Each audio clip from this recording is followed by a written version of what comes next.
আবক্ষ গ্রাম তুলে বাঁচানোর লক্ষ্যে এই প্রত্যাশা নিয়ে আজকে যে আয়োজন করা হয়েছে, এই আয়োজনের সম্মানিত সভাপতি এবং আজকে প্রধান অতিথি যারা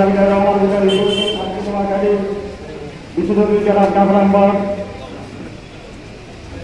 সেক্রেটারি সরকারি সচিব সংস্থাপন মনোবল যারা মহিলা সরকারি পুলিশ সুপার কার্তি তারকে নোয়াখালী যারা ফিরোজী চৌধুরী উল্টা কার্তি নোয়াখালী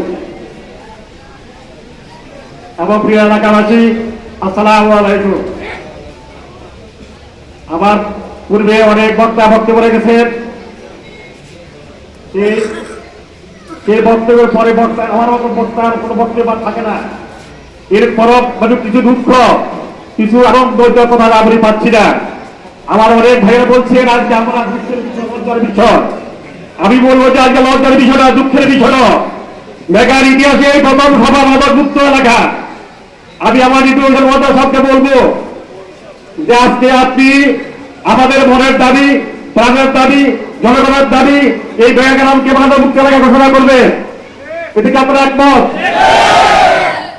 এর পাশাপাশি সামাজিক অনৈতিক অপকর্ম, গুম, খুন এই গ্রামে খুন হয়েছে নেশা করে। আপনারা জানেন এই গ্রামে খুন হয়েছে, শিশু খুন হয়েছে নেশা করে, মামলা আছে। জানেন না?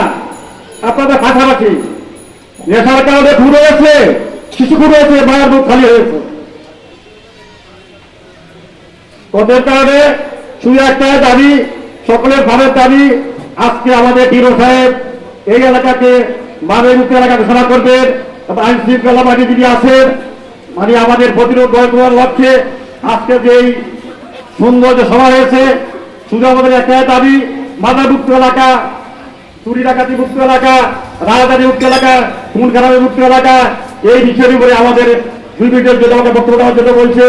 তা আমি আমার স্যারের কাছে বিনীত অনুরোধ করবো, আইন শৃঙ্খলা কাছে বাইরে অনুরোধ করবো, আপনাদের অবস্থান থেকে আপনারা সাহায্য করেন, আমাদের অবস্থা থেকে আমরা সাহায্য করবো। বেকার ইতিহাসে প্রথমবারই ভবা, বেকার ইতিহাসে আর কখনো অতীতে এরকম সুযোগ সৃষ্টি হয় নাই, ঐক্যমত গড়ে তোলার সুযোগ সৃষ্টি হয় নাই। এবারে হতা হয়েছে কেন পারি নাই? আমি সচিব ছিলাম, অনেক চেয়ারম্যান মেম্বার মদ খাইতে, জুয়া খাইতে, তাদের যেতে পারি নাই। এখন মহৎযুক্ত নেতৃত্ব, মহৎযুক্ত প্রশাসন মুক্ত এলাকা।